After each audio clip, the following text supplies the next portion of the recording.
Hello, everyone, and welcome to the SCOOPS VFLW Game Changers Show. I'm your host, Scoops, the sole admin of SCOOPS. And what a round of VFLW footy it was. With 2 rounds to go, it was going into this weekend. We had plenty of teams that could mathematically make the 8 or make the 6, that being Essendon and Darebin, who are currently sitting outside of the top 6 prior to the weekend. But now Essendon are in and Port Melbourne are out, and Darebin is still a chance. And Port Melbourne need results to go their way heading to the last round, not this week, but next week, because there's a week off this week for the competition. And no, that'll be mentioned in Scoop Joe's Banking, can guarantee that. Darebin had a win over Carlton where it looked like it could have gone either way. And in the last quarter, Darebin took advantage of the win, something Carlton didn't do all game, and Darebin did. And that's simply why they won the game, thanks to a few star performances, in particular from Alyssa Misford. Now, also on the show this evening, I'm going to go through my team of the week. I'm going to review the weekend's games. I'm going to mention the ladder as well and the matchups heading into the last one. I won't give my predictions just yet. We'll wait until next week.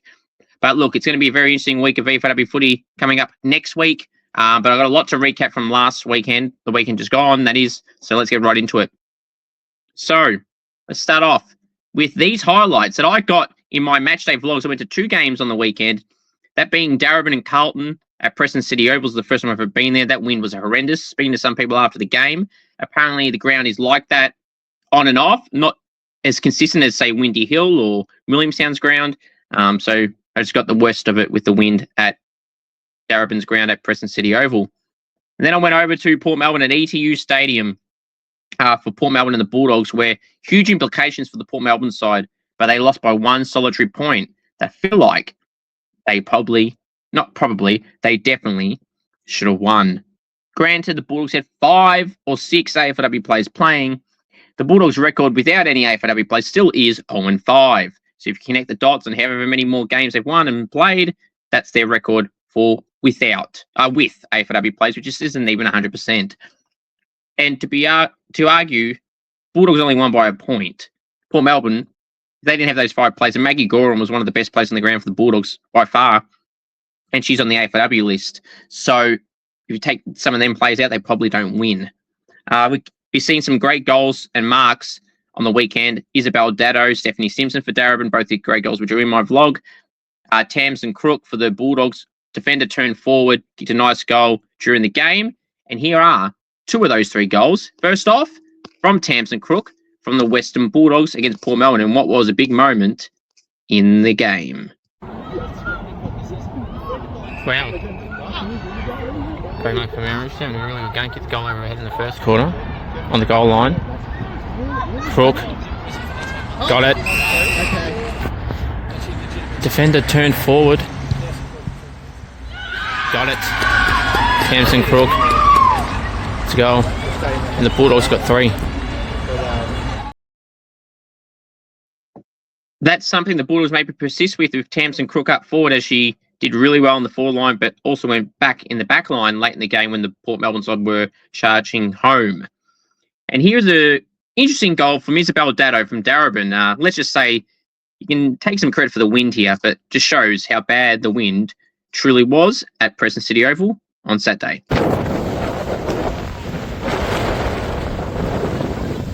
Oh, what a goal!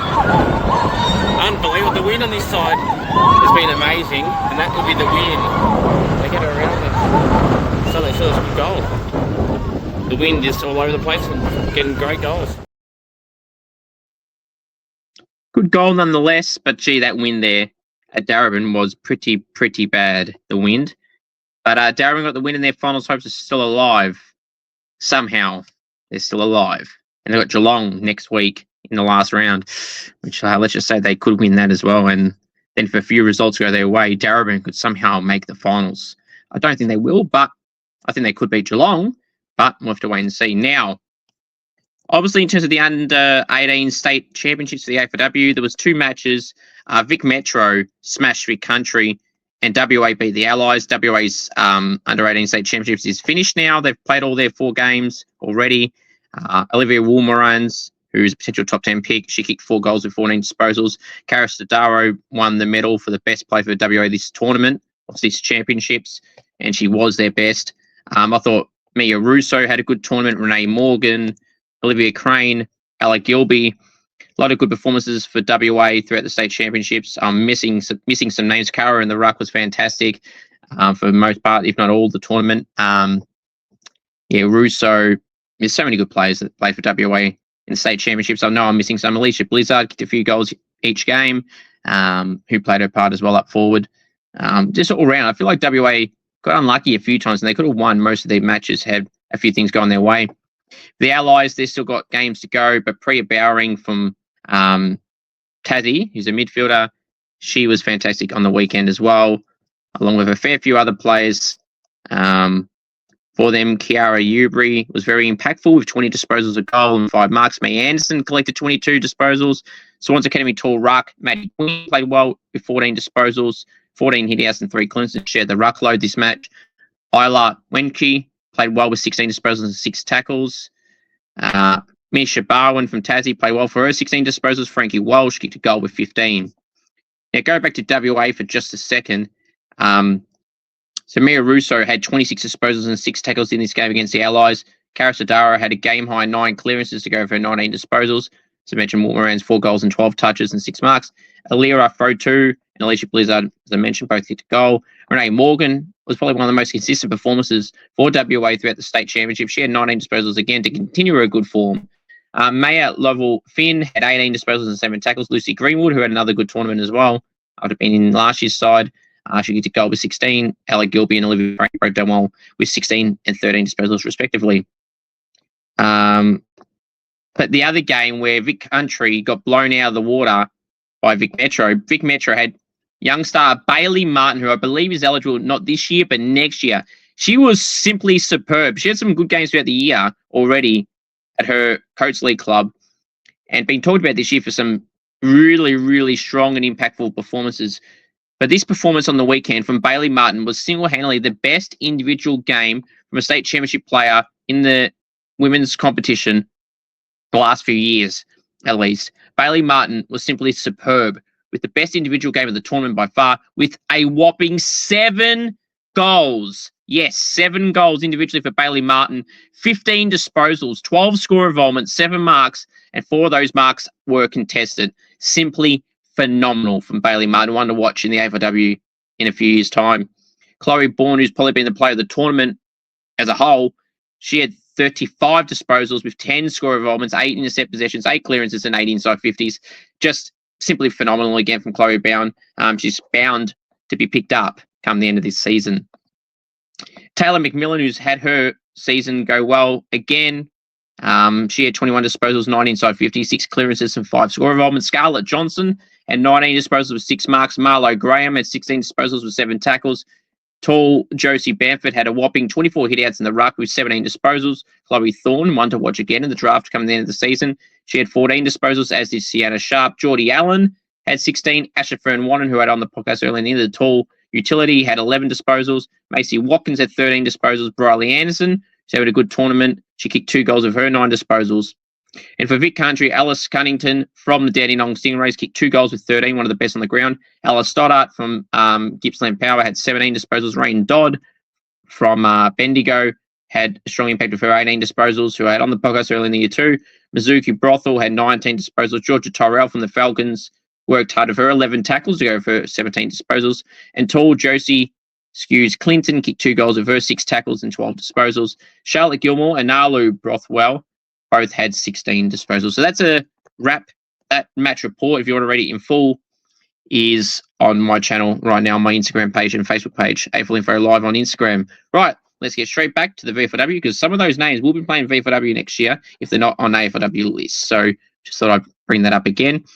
And I wanted to give credit to those standout performances from the weekend, especially Bailey Martin and Chloe Bound. They were just absolutely phenomenal. So well done to everyone I just mentioned.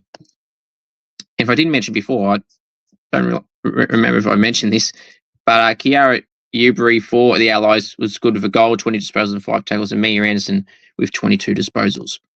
All right, now, let's now start off with that world-famous segment, Scoops Goes Bang Boom. I'm going to say this every week, okay? Why is there weeks off? Why is there any buy rounds? We don't need any buy rounds. Now, I've spoken to some players about the time length, about the weeks off, about, the quarter lengths, why the clock should stop, because of course it should stop. And this is another topic that gets brought up a little bit as well. And to be honest, I don't like it. Why have a week off? Now you know that the AFLW season starts 2 weeks early. So now you want to invent a bye round coming into the last round of the home and away season. Where you structured it is a bit confusing. If you're going to have it, wouldn't you have it when the home and away season is done, leading into finals, like the AFL do it? Now, I don't like how the AFL do it either. But if you're going to have one, why don't you put it there? Some teams are eliminated already, like Geelong, Carlton, Casey, and most likely Darebin. So, why would they want to wait? Why? It's a bit confusing for me about why they do it. And what about momentum? Like North Melbourne, for example, on the weekend, they rested 6 players. They're not playing again this week. And then it's top 6 for finals. So North Melbourne will finish on top. And I believe they may potentially, the top 2 may be having a week off in the first week of finals. If my memory serves me correctly. I don't know. I forgot off the top of my head. But regardless, North Melbourne players are going to have more weeks off. And will that impact them going deep into the finals? Because let's be real, they'll be making the prelim at worst and most likely the grand final. I'll be very confident in saying that. The Roos are so far ahead of everyone else at the moment. It's not funny because at least with North Melbourne, they're winning consistently. Like other sides around the mark, like Box Hill and Sandy, they've, been hit and miss lately. Like Sandy lost again on the weekend. Box Hill lost 2 in a row now and in bad fashion in the first game against Essendon last week at home. And they started really well. Then they had a loss to North Melbourne mid part of the season. They came back. Now they've lost the last 2.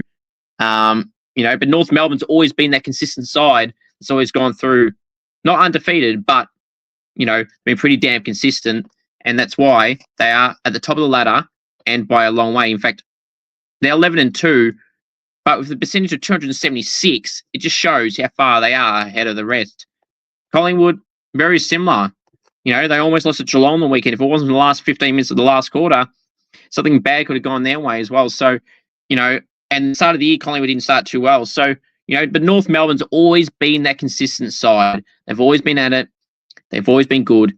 And they've won with big statements against a lot of sides. They smashed the Bulldogs not too long ago.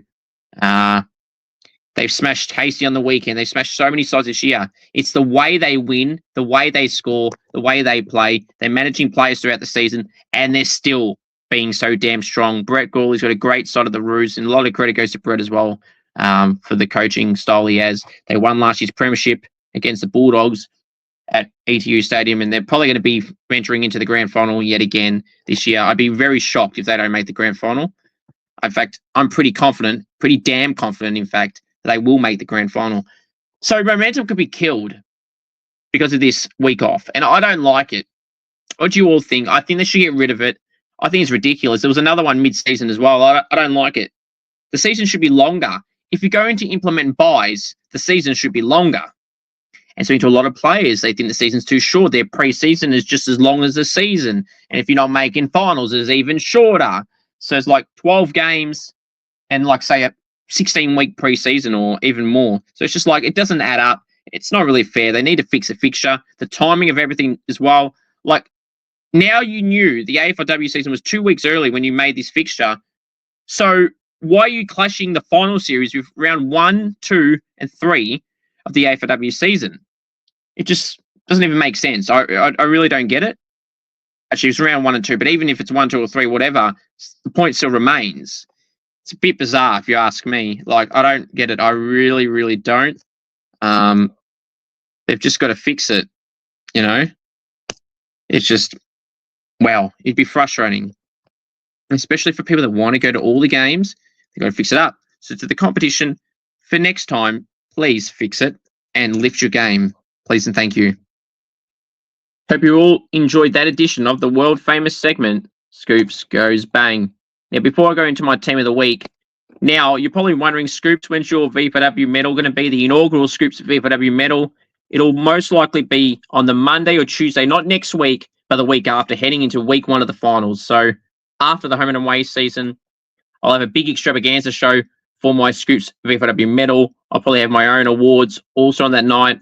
Most likely the All-Australian team, I'll kind of want that separate to have their own moment as well, to celebrate all the players that I'll have in that team And then obviously the big moment also with the inaugural Scoops VFLW medal winner. And then every other award that I may have along the way, I might have Most Improved, Rising Star, awards like that, Goal of the Year, Mark of the Year, etc. So that'll be all on the Scoops VFLW show. But I think the All-Australian reveal needs to be on this show of that week. So look forward to that. That's in 2 weeks' time. And I'm really looking forward to showing you all the VFLW medal count for me. The inaugural Scoops VFLW medal will be in a few weeks' time, and I can't wait to show you all that. I've gotten this far without mentioning any votes and everything like that. So for another 2 weeks, you're going to have to wait because it's going to be a count to remember. And if anything of my Scoops AFL or AFLW medals are to go by, you're going to be in for one ride, and it's going to be a damn good one. It's a great night. I hope you all can get involved. If you're a VFLW player and you want to be a part of that show, or any show for that matter, whether it's an interview or a goal kicking challenge, or on this weekly podcast, or on that show in particular, the inaugural Scoops VFLW medal winner, call out to all players in all teams, whether you're at North Melbourne, whether you're at Darebin, or Carlton, or Collingwood, Essendon, Sandy, wherever in the league you're in, what team you're in, love to have you on to be part of the massive show. It's one not to miss. Right, now it's time to go through my Scoops VFLW round 13 team of the week. From the back line, the pockets, Chloe Coco Goda and Molly Walton. Full back, Madison Ford. Half back line, the flankers, Meg Robertson and Lulu Field. Centre half back, Matilda Van Berkel. Wingers, Talia Sanger and Al Chaston. Centre woman, Alana Barber. Half forward line, the flankers, Alyssa Misford and Maddie DeCosmo. Centre half forward, Ariana Clark. Forward pockets, Mia Austin. And welcome back to Eliza Strafford, the skipper of Williamstown. Full forward, Nike DeJock. Ruck, Paige Price. Rovers, Ange Gokus and Abby Tregellis. The interchange, Hannah Scott, Ashleah Linkus, Jordan Membry, Maggie Gorham, and Reese Sutton. The emergencies, Annabelle Embleton, Maddie Hendry, Mia Zielinski, Lucy Thompson, Mary Sandrell, Taylor Ortlup, Jamaica Douglas, and Keely Hardingham. Now, reasons for these selections, it's, a really, really hard team to pick this week, especially in some positions on the field. Let's get that up now, shall we? So here we are. We'll move that banner for a second. So now, I was at the Darebin Carlton game. I was at the Bulldogs Port Melbourne game. So sometimes when there are games I'm at, I see a little bit more than I do watching it online. And look, let's just say that I feel like she had a terrific game on the weekend. Did all them plays that I was at the games of. So like Chloe, the Darebin was terrific in the back line. May have only had 9 disposals, about 6 intercept possessions. She just took some good marks and a bit of calm and composure. And I feel like she played a role for Darebin. Meg Robinson was really good off the half-back line and pushed up a little bit as well. She had 19 disposals and about 8 intercepts. Lulu Field had 20 disposals, and she was really good and calm and composed in the back half with that horrendous wind.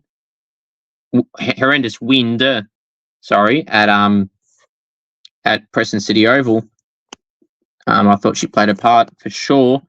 Definitely, in fact. Matilda Van Berkel. I've sung the praises of Matilda Van Berkel. 21 disposals, 12 intercept possessions. She needs to be on an AFLW list, okay? Just has to be. Simply phenomenal.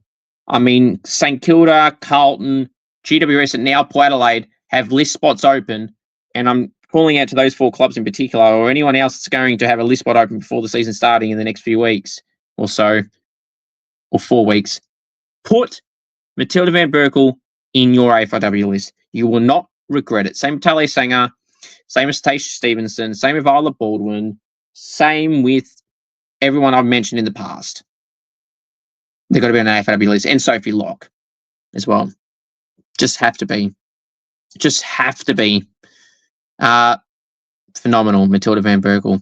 Madison Ford, 20 disposals for the Bombers in the back line. They had a win over Sandy, had a good game again. She was good against Collingwood when I was there, and the Box Hill game in particular, for certain, when I was there. Madison Ford, a good defender for the Bombers, and a key part in their back line. On the wing, Talia Sanger was fantastic for the Pies. 21 disposals, 8 clearances, deserved a spot on the team. Al Chasson had 30 disposals. She deserved a spot. Alana Barber, 1 goal and 30 in 8 tackles and 8 clearances. Deserved a spot, obviously. Elisa Misford, she kicked 2 goals with 16 disposals. She played in the midfield, but she was the general all over the ground. When the ball was in the forward line, she went in the ruck, took it out of the ruck, hit a nice goal, kicked the second goal, and she was fantastic. And in the key moment in the game, Alyssa Misford was so damn strong. I don't even need to read her stats to know how good she was. And I could argue she was their best player with the way she performed. Ariana Clark kicked a goal and 20, was really good for Sandy. That's probably her best game of her career. That's Sandy at least. Maddie DeCosmo, 30 disposals in the midfield and a goal. Look, Maddie's killed it the last 4 weeks in particular. I mean, it's been good all year, but in particular the last 4 weeks. Again, I know another midfielder on the half-forward line, but when these performances of mids are going at 30 disposals every week, I can't not have them in. So, and there wasn't that many forwards this week to choose.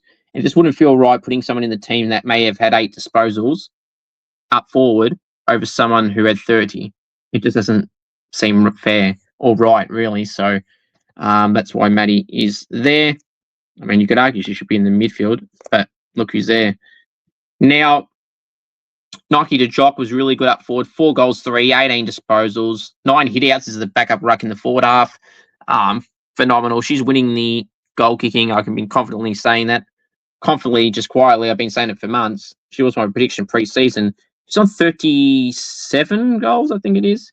Yep, 37 goals. And next best is Caitlin O'Keefe on 18, Monique Di Matteo on 17, and Jess Matten on 16, and Amelia Peck on 14. So Nike has got it locked in and has for so long. That goal kicking award will be Nike to Jock's award yet again. So well done to Nike. Eliza Stratford, the skipper of Williamstown, they're so damn lucky to have her back. 2 goals, 14 disposals in the midfield. Again, same rules apply. Like I said, with DeCosmo and Misford was really good. And she went up forward to kick some goals. So, I mean, that's why she's named there. Ange Gokers was really good in the midfield for Darebin. She had about 28 disposals, was really good. Abby Regalis, 27 disposals, 12 tackles, 8 clearances. 12 clearances and 8 tackles. So she just had to be in there. Had to be. The interchange, Hannah Scott, was really good for Carlton back from her trip interstate for some other sporting commitments. She was really good. Well, that was 2 weeks ago, but the last 2 games she's been good, and particularly this week with 27 disposals, Hannah Scott. Ashley Malenkas for Essendon was really good with about 23 disposals and 12 tackles and about 8 clearances. She deserved a spot. Jordan Membry played the midfield on the weekend, the former Suns forward, and playing up forward for Sandy most of this year when she's been available. About 25 disposals in the midfield with about 8 clearances. Geordie had a really good game. That's her best game easily by far for Sandy this year. Maggie Gorham for the Bulldogs VFLW side from the AFLW side and 19 disposals in the back line. She was the general down there.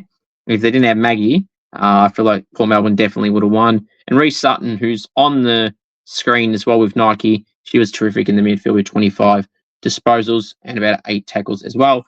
Annabelle Embleton had 10 intercept possessions, so I wanted to highlight that. And same with Maddie Hendry. They were both really good. I just unfortunately could not fit them in the side over Nike or Ariana or Matilda or Madison. So it's just harsh, but that it is what it is.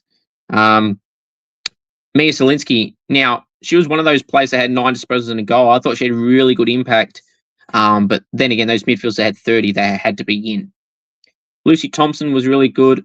Mary Sandra was really good. She had similar numbers to Mia Zielinski up forward. Had a good impact, and she's in my matchday vlog a fair bit, which shows she had a good game. Taylor Ortlip had about 25 for the Roos and played well. Jamaica Douglas had about 14 in the backline, was a bit stiff, but when the impact of Molly Walton, who, by the way, also had 10 intercept possessions, and Chloe had 8. So that's why those two were ahead of Jamaica Douglas. And Kelly Hardingham, now, people are probably wondering, wow, how can you not put someone in who had 27 disposals for a ruck? I mean, not discrediting her performance at all. She was really good.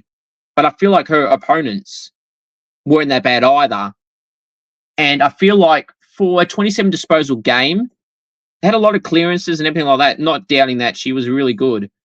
But the team of the week, I thought Paige Price was a fair bit better than her opposition ruck at Williamstown, if you want to compare the two. And I thought Keely's impact wasn't as strong as Paige's impact. So that's why Paige is in the team over Keely Hardingham. But there you go. So that's my team of the week down below. So comment below what you think. Leave your thoughts on that. There's some names in there that are always in there. Some names that haven't been on there for a few weeks. With one round to go and potentially finals, we'll see if some of those names do appear again for the rest of this season. And we'll have to wait and see. All right, now, so that's my team of the week. So comment below what you think. Now, let's review the round 13 game, shall we? And then I'm going to bring up the ladder to wrap us up. So, and 14, week 14, round 14, whatever. So the round 13 games started at Darebin, 36, 5-6, 36 Darebin to Carlton, 2-3, 15. 21-point win for Darebin. It was all in the last quarter. But I take this game to one simple thing. Darebin executed when they were against the wind, okay? Carlton had all the play with the wind in the first quarter, and they just simply didn't capitalise, and that was the game right there. Granted, Carlton were up by a point late in the third, but Darebin knew how to use their win to their advantage. Carlton didn't take their advantage at all. Mia Austin was really good, who was stiff not to make the team of the week, or who, in fact, no, she was in there. So, apologies didn't answer how she went. She went really good, Mia Austin. A goal, 12 disposals, a really nice goal, like 6 marks, and she was a general up forward. She's one of the best young forwards in the competition in the AFLW side of things. So she's one of Carlton's good players in the AFLW. She was really good on the weekend, though. It was her, it was Hannah Scott, it was Lulu Field, it was Meg Robinson down the back half. But I feel like Carlton didn't take their opportunities up forward. It was just as simple as that. They had some shots they should have got and scored from, and they didn't. There was some great defending from some of the Darebin defenders. They just did really well. And as for, Carlton, they didn't execute as well and their efficiency going up forward. Yes, the win was horrendous, but Darebin found a way to do it. So, they easily could have found a way as well. But it is what it is. Darebin, their finals hopes are still alive, and we're going to get to that shortly. Gokus, Bunker, Taylor Tosi was really good. Taylor Tosi, up in the forward line. Her pressure, 7 tackles, had a really good game. Did Taylor. They did really well overall. Did Darebin. Carlton had their chances. They just didn't take them, and Darebin did. It's as simple as that. Now, Essendon, 3-1-19, defeated Sandy, 2-2-14. A 5-point victory for Essendon. Their finals hopes are still well and truly alive. They're currently in the 6 going into the last round. They just need to beat the Bulldogs, and they're playing finals. It's as simple as that. But we'll get to that shortly. Their win, Elle Chaston, Abby McDonald, Ashley and Malinkez was really good as well. Just overall, Tia Davidge up forward, kicked a goal. The Bombers were just the side that feel like they were always going to win. Sophie Locke played a part for Casey. They wish. For Sandy. But yeah, she was good just without kicking a goal this week. Ariana Clark was really good. Abby Tregellis was fantastic in the midfield. As I said, absolutely superb was Abby Tregellis. Up in the midfield. But yeah, it was just a win for the Bombers, and they keep their finals hopes alive. The Bombers crew will be really happy. Layla Prince and the Ruck played a part as well. Now, the next game is Geelong 3-3-21 to Collingwood 9-2-56. Collingwood were really, really dominant in the last quarter, but don't let the scoreboard fool you. Geelong were in this, and they were within a shot at 3/4 time, but 10 points down or something like that. Then Collingwood just kicked like 5 goals to 0 in the last quarter, and that was all she wrote. The class of the Pies, was just on song for too long, and Geelong couldn't handle them in the last quarter and couldn't go all the way with them. It was disappointing because Abby Vaffel played her part. Mel Staunton did as well. Jemima Woods, which is their usual suspects. Molly Walton was good in the back line. But outside of that, Collingwood were just too strong. Talia Sanger, Dom Carbone, Talia Fellows, so many good performances from the weekend. Credit to them, they did really well in the end. But gee, a late scare for the Pies, something they would not have seen coming, that's for sure. But they got the job done, and that's all that matters at the end of the day. Now, the next game to go through is Port Melbourne 3-4-22 to the Western Bulldogs 3-5-23. Meg Buchanan had a really good soccer goal out of midair that almost went in. Soccer out of midair that almost was a goal and hit the behind post with about a minute and a half to go. Port Melbourne, this game was as simple as this, that the Bulldogs had AFLW players in their backline. Their whole backline was basically AFLW players. Tamsin Crook, who's a key defender for them and a really good one, was a defender turned forward, had a really good impact up forward, and that's something for the Bulldogs to ponder for the last game against Essendon next week. Or will she go back in the back line with the VFLW players likely not playing? We'll have to wait and see. But yeah, she had a really good game. Tamsin Cook, Mary Sandrell had a good game. Freya Taylor had a nice moment late in the game as well. Marlene McLeod's playing on the wing and played her part. Killian Harningham in the ruck did solid. Maggie Gorham, Cleo Bunifant, the VFLW crew did well. Brie McFarlane up forward played her part as well. I do think it was a good, strong team effort. Paula Pofick was solid in the ruck as well. In fact, not solid, very, very good. Was Paula is the second ruck to Keely. I thought that's what I mean. I think Paula even had a better impact than Keely at times. So, and then Molly for Port Melbourne in the ruck, she did really well. And quality influence of Harningham. Sure, Harningham got all the disposals and clearances, but it's what came out of that. And that's why I feel like Port Melbourne did really well to quell the influence of Harningham. Yes, she got the disposals and clearances, but it didn't do enough damage with those numbers. You would think with those numbers you would have an extreme impact and extreme damage, but their damage was quieting down, and that's a credit to Port Melbourne and their work. Courtney Bromwich had some nice tackles throughout the game. Mia Cafrey, again, performed really well with about 15 disposals. But unfortunately for them, they didn't get the job done. Beth Wilson kicked a nice goal, as did Jessie Williams for Port Melbourne. But unfortunately for them, it is what it is, and they're probably out of the finals races as, the teams above them, one of them probably is going to win, even if they win. So they probably shot themselves in the foot, unfortunately. But I know Tom will be disappointed with the weekend, and they had a missed opportunity there that they probably should have got. But a good effort, though, considering Bulldogs had 5 or 6 AFLW players playing. And basically that whole back line was the AFLW side, along with Naomi Ferris as well. So, in the side. So, a win for the Bulldogs, but they still are 0-5 without AFLW players. So they need to prove me wrong. And even if they do finally win the last game without any, they wouldn't have proved me wrong. I would be right because they're 0-5. And that's horrendous. They had the big clean out, and I mentioned throughout the year, they need to do more there. They need to fix everything. But what it is, speaking of getting things fixed, Casey 3-2-20, terrible, to North Melbourne 12-12-84, 64 points. Now, Casey had some of the AFLW players. Oh, no, sorry. Melbourne AFLW had a scratch match at intra-club on Tuesday. And I know for a fact there was about 6 VFLW listed players playing in that game. So I wonder if that impacted this a little bit. They still wouldn't have beaten North anyway. But Sophie Casey was one of those players in the intra-club, and she had 18 disposals, so it didn't look like it affected her at all. Meg McDonald played a part as well. But for North, it was Nike DeJock.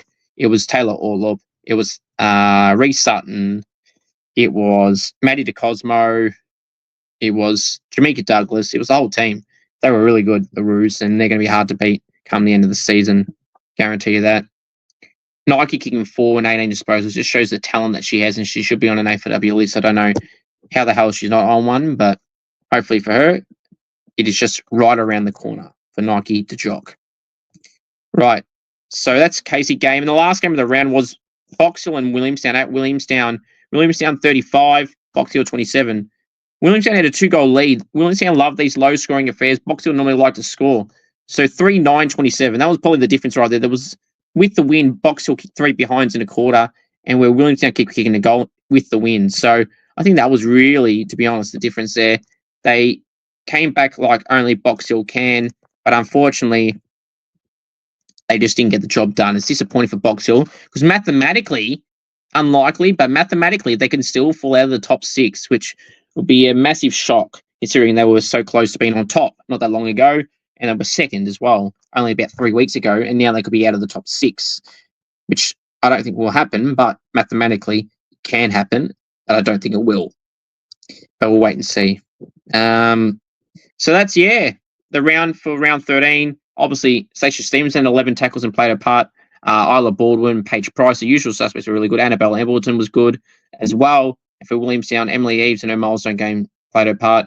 Ashley Thornycroft played her part as well. And Eliza Strafford, the skipper, back with 2 goals and 16 disposals, was really, really good.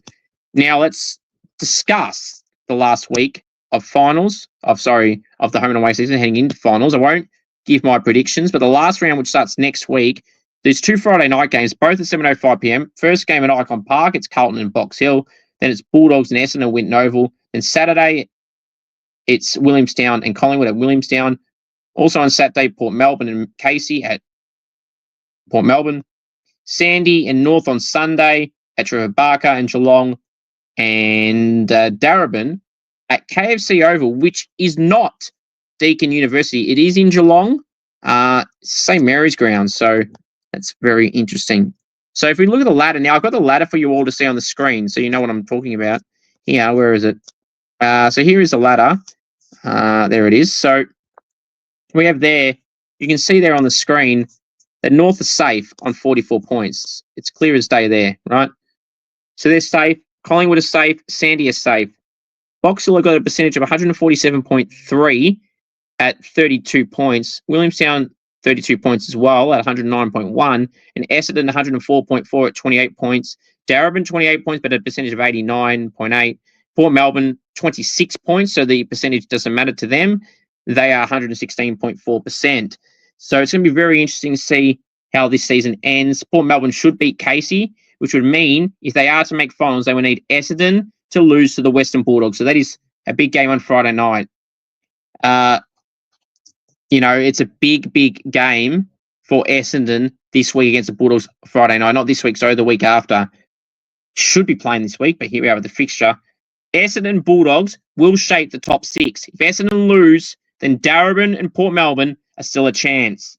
Now, Essendon can still make it, though, if Darebin loses to Geelong and Port Melbourne lose to Casey. But Port Melbourne won't be losing to Casey, I guarantee you that. So Darebin are in an interesting position here. Essendon should beat the Bulldogs. Therefore, the final six is sealed. Signed, sealed, and delivered. Darebin win and Essendon lose, the Bulldogs, and Port Melbourne lose. Well, it doesn't matter, actually, if Port Melbourne lose. They'll win. But Darebin, all they need to do is win and hope the Bulldogs beat the Essendon side. They need to beat Geelong, Darebin. So Geelong beat Darebin. Darebin beat Geelong, sorry. Can't speak, I'm so excited. If Darebin beat Geelong, they would need the Bulldogs to beat Essendon to make the top six. And what a great scene that would be for Darebin, seeing them in the top six after all they'd been through in the years prior and a new coach during the year as well. But in saying that, I think Essendon will beat the Bulldogs, which would mean the top six is signed, sealed, and delivered. Now, the Bulldogs, I guess, are a small chance to beat the Bombers. I don't think they will, but if they do, and Darebin lose to Geelong, then Port Melbourne, all they have to do is beat Casey, which they will, and then they will be playing finals. And to be honest, that would be the top six I had going into pre-season. Let's just say the ladder position is very similar to what I had at come the start of the season. The current top six, I had the top five, and the other was Port Melbourne. So Port Melbourne losing to the Bulldogs probably screwed that up. Otherwise, they would have been in the top six, and I would have been right for every position as well. But it is what it is. So Port Melbourne, Darebin, and Essendon are fighting for the last spot. Williamstown, with their win over Box Hill, are now safe, realistically, not mathematically, but realistically, 21% ahead of Darebin. 20%, sorry. So, they're safe. But yeah, it's going to be an interesting week of VFLW footy coming up on the weekend. Next week, that is. I keep saying this weekend because it should be this weekend. All right. So my final thoughts are simply this. If you know any AFL, AFLW players, any up-and-coming draftees, or any state league players in the VFLW competition or Waffle or Sample leagues, Waffle W or Sample W, and you'd like to see me on the podcast in a Gold King challenge and or interview, please do send me a message and we'll try and get something sorted. Thank you all. Next week, we will be previewing the last round of the home and away season, and then by then, we'll be only 1 week away from the inaugural Scoops AFLW medal winner. Take that back. Next week, we'll be only 1 week away from having been crowned the inaugural Scoops VFLW medal winner, and that's a vote count in 2 weeks' time. You're not going to want to miss. It's going to be must-see content. Thank you all. Come on, Sandy. Get the win against North Melbourne. Oh, damn. It's going to be hard next week. We'll be back to preview it all next week. Go, Sandy.